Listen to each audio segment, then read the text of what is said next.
Buenas a todos y a todas. En esta nueva clase virtual veremos el denominado teorema de Weierstrass. El mismo teorema establece condiciones para que una función posea extremos absolutos en un conjunto. Para eso, recordemos qué significaba esto. Diremos que una función f, definida en un conjunto A, el cual está contenido en R, posee un máximo absoluto en A si yo puedo encontrar un valor x en el conjunto A tal que la imagen de f es menor o igual que la imagen de f en dicho valor para todo x del conjunto A. ¿Sí? Entonces, es decir, la imagen de f en el valor x sub m grande sería la imagen más grande cuando la comparo con cualquier otra imagen de f en el intervalo A. Y análogamente, se dice que f posee un mínimo absoluto en A si puedo encontrar un valor x sub m en A tal que f de x sub m es menor o igual que f de x para todo x del intervalo A.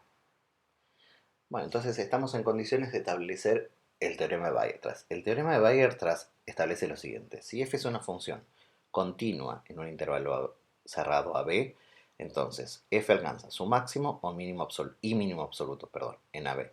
Es decir, puedo encontrar al menos dos valores, x sub m chica y x sub m grande, en el intervalo a b cerrado, tal que la imagen de f de x para cualquier x de la b necesariamente está entre este valor y este valor.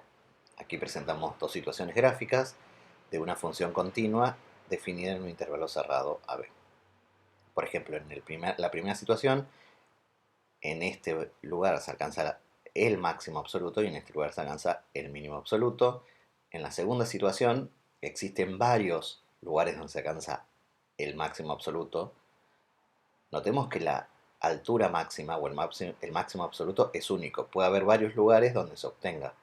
Y en este caso también hay varios lugares donde se obtiene el mínimo absoluto. Por otro lado, notemos que tanto el lugar donde se alcanza el mínimo o el lugar donde se alcanza el máximo pueden estar en el interior, como son las situaciones de estos dos gráficos, o alguno de ellos puede estar en el extremo del intervalo, ¿sí? Por ejemplo, los invito a considerar una recta definida en el intervalo AB cerrado que tenga pendiente creciente. Por lo tanto, es fácil ver que en esa situación el mínimo y el máximo absoluto se obtienen en A y en B, en los extremos del intervalo. Bueno, consideremos diferentes ejemplos para ver si se satisfacen o no el teorema de Weierstrass. Consideremos la función x cubo menos 2x más 2. En el intervalo cerrado, menos raíz de 2, 2. Bueno, veamos si se satisfacen las hipótesis. La función es una función continua en todo R. En particular, es una función continua en el intervalo cerrado que estamos considerando, menos raíz de 2, 2. Entonces, como f es continua en dicho intervalo, satisface las hipótesis y por lo tanto f alcanza su máximo y mínimo absoluto en este intervalo. En el ejemplo, que aquí tenemos su gráfica, podemos ver que el mínimo se obtiene en un punto del interior del intervalo, mientras que el máximo se obtiene en el extremo del intervalo. Esto está vinculado a la observación que hicimos en la filmina anterior. Ahora consideremos la función seno en un intervalo el cual no es cerrado. Fíjense que estamos considerando el intervalo cerrado en menos 5 sextos de pi y abierto en pi sobre 2. La función seno es continua en todo R. En particular es continua en el intervalo en cuestión. Pero este intervalo no es cerrado, entonces no se cumplen las hipótesis del teorema de Weierstrass. Por lo tanto, no podemos afirmar que f alcanza su máximo y mínimo absoluto en dicho intervalo. Visualmente o a partir de la gráfica podemos ver que en este intervalo sí alcanza el mínimo, pero sin embargo no alcanza el máximo, ya que el máximo se alcanzaría justo en el punto que no pertenece al intervalo, que sería pi sobre 2. Por último, vamos a considerar el siguiente ejemplo. F de x igual a x por el coseno de x dividido el módulo de x en el intervalo cerrado. En este caso tenemos que el intervalo es cerrado, pero lo que falla es que f no es continuo en este intervalo, ya que el 0, que es un punto que pertenece a este intervalo, no es un punto del dominio, porque no podemos evaluar la f. Por lo tanto, la f no cumple las hipótesis del teorema de Weierstrass. Y también, viendo su gráfica, podemos ver que no posee ni máximo ni mínimo absoluto en este intervalo. Es decir, con estos ejemplos que estuvimos viendo, que las hipótesis del teorema de Weierstrass no se pueden modificar. Si nosotros queremos tener una función que alcance en un conjunto de la recta el máximo y el mínimo absoluto, la función necesariamente tiene que ser continua en ese intervalo y el intervalo tiene que ser cerrado. ¿Por qué? Porque aquí vimos diferentes ejemplos que o si el intervalo no es cerrado o si la función no es continua en el intervalo, eso no sucede. Bueno, entonces vamos a ver algunas consecuencias inmediatas del teorema Weierstrass. La primera es la siguiente, que si f es una función continua en un intervalo cerrado a b, entonces f es acotada en el intervalo cerrado a b. Recordemos que una función se dice acotada si la imagen de la f, en este caso en el intervalo a b, es un conjunto o está contenida, mejor dicho, en un intervalo dentro del eje y. ¿Sí? Entonces, acá tenemos la situación, vamos a demostrar que la función está acotada. Tenemos una función continua en un intervalo cerrado a b, como muestra el gráfico. Entonces, por el teorema del Weierstrass, lo que sabemos es que existen al menos dos valores, que denotamos x m chica y x m grande, en el intervalo a b, tal que para todo x que esté en el intervalo cerrado a b, se satisface esta desigualdad. Dicho de otra forma, si queremos ver la imagen de la función, que lo podemos ver a través de este valor, la imagen de la función para los x del intervalo b tienen que estar obligados a moverse dentro de un intervalo en el eje y. Un intervalo que tiene como cota inferior f de x m chica, es decir, el mínimo absoluto, y como cota superior el máximo absoluto. Así probamos que la función es acotada. Bueno, antes de continuar, vamos a observar lo siguiente. Puede ser que una función se diga que es acotada si sucede lo siguiente. F es acotada en el intervalo AB si existe un m positivo tal que el módulo de f de x sea menor o igual que m para todo x de la b. Es decir, existe otra forma de probar que una función es acotada y esa forma, que es equivalente a la que vimos en la proposición anterior, es probar que la imagen de f se encuentra en un intervalo, pero el intervalo tiene que ser simétrico, porque notemos que si el módulo de f de x es menor o igual que m, esto es equivalente a probar que f de x está entre menos m y m.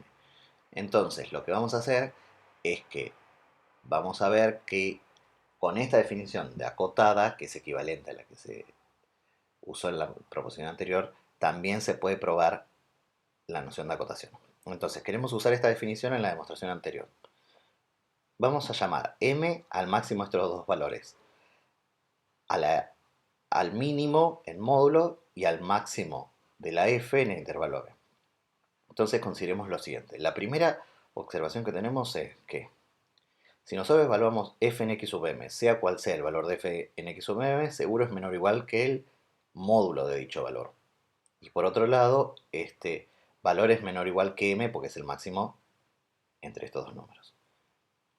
Por otro lado, f de x sub m es menor o igual que m, por la misma condición. Entonces, si nosotros multiplicamos a esta desigualdad por menos 1, nos queda que menos m es menor o igual que el menos el módulo de f de x sub m, y por otro lado, por una propiedad del módulo, esto es menor o igual que f de x sub m. Entonces, miren, ahora vamos a combinar estas dos desigualdades y el teorema Weierstrass. Comencemos. Tenemos menos m. Menos m es menor o igual que el módulo donde la f alcanza el mínimo, que es esta expresión. Pero esta expresión a su vez es menor o igual que el mínimo de la f. ¿Sí? Es decir, esta primera desigualdad se obtiene de esto. Ahora combinamos el teorema Weierstrass. El mínimo es menor o igual que f de x para cualquier x de la b. Y por otro lado es menor o igual que el máximo. Y ahora combinamos la primera desigualdad. Al máximo lo acotamos por el módulo de la altura máxima y a su vez esto, por esta condición, es menor o igual que m. Entonces notemos que en esta cadena de desigualdades hemos logrado probar que f de x necesariamente está entre menos m y m. Esto es decir, que el módulo de f de x es menor o igual que m para todo x de la b. Por lo tanto, hemos probado en ambas situaciones, o mejor dicho, con las dos definiciones equivalentes de acotación, que si una función es continua en un intervalo cerrado a b, la imagen de f para todos los x de la b necesariamente es un conjunto acotado en el eje y. Bueno, vamos a considerar el siguiente ejemplo. Sea f la función 2 menos x menos 2 al cuadrado sobre 2 en el intervalo cerrado 0,5. Entonces, como esta función es continua en el intervalo cerrado 0,5, por ser un polinomio, entonces por el teorema de Weierstrass alcanza su máximo y su mínimo absoluto en el 0,5. Y en particular, por la proposición que probamos recién, su imagen es acotada. Entonces, aquí tenemos el gráfico. Si f tiene un máximo en el intervalo, perdón, c tiene, o tenemos que f tiene un máximo en el valor 2, 2, ¿sí? Que es este punto. Y el mínimo lo alcanza justo en el extremo, que es el par ordenado 5 menos 5 medios. Entonces, si queremos ver cuál es el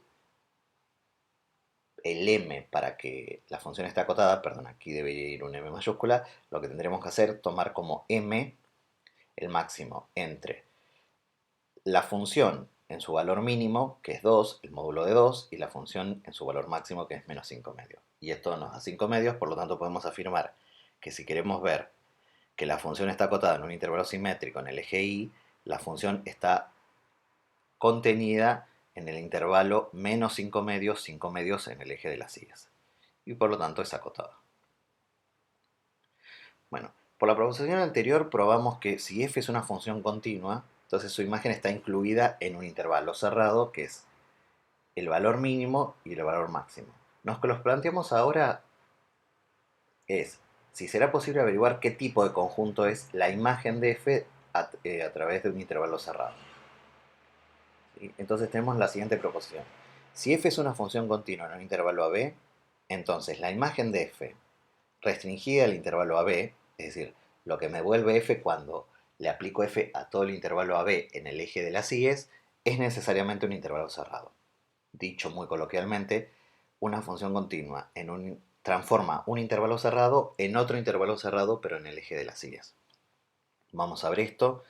Por la proposición anterior sabemos lo siguiente, que la imagen de f está entre dos valores, f de x sub m y f de x sub m grande. Es decir, f alcanza su mínimo y su máximo para todo x de la b.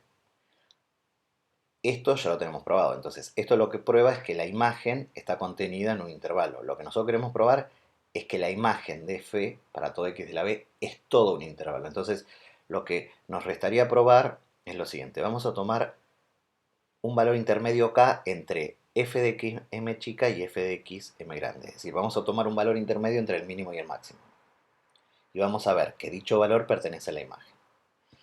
Como f es continua en el intervalo cerrado AB, por el teorema de valores intermedios tenemos que para todo k que se encuentre entre el mínimo y el máximo, existe un valor x sub k en el intervalo AB, tal que f de x sub k va a parar al valor k. Entonces, combinando el teorema de valores intermedios y el teorema de Weierstrass, podemos afirmar que la imagen de f de todo el intervalo cerrado AB es necesariamente el intervalo cerrado, el mínimo de f absoluto en AB y el máximo de f absoluto en AB. ¿Sí? Es decir, hemos probado que si f es una función continua en un intervalo cerrado, su imagen es también un intervalo cerrado, necesariamente. ¿Sí? Y eso es lo que tenemos aquí. Lo que podemos asegurar es que transforma un intervalo cerrado, siempre que la f sea continua, en un intervalo cerrado. Para finalizar, notemos que este hecho no vale si cambiamos intervalo cerrado por un intervalo abierto.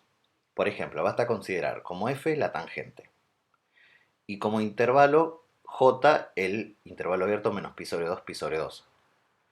Nosotros sabemos que f, que es la tangente, es continua en j.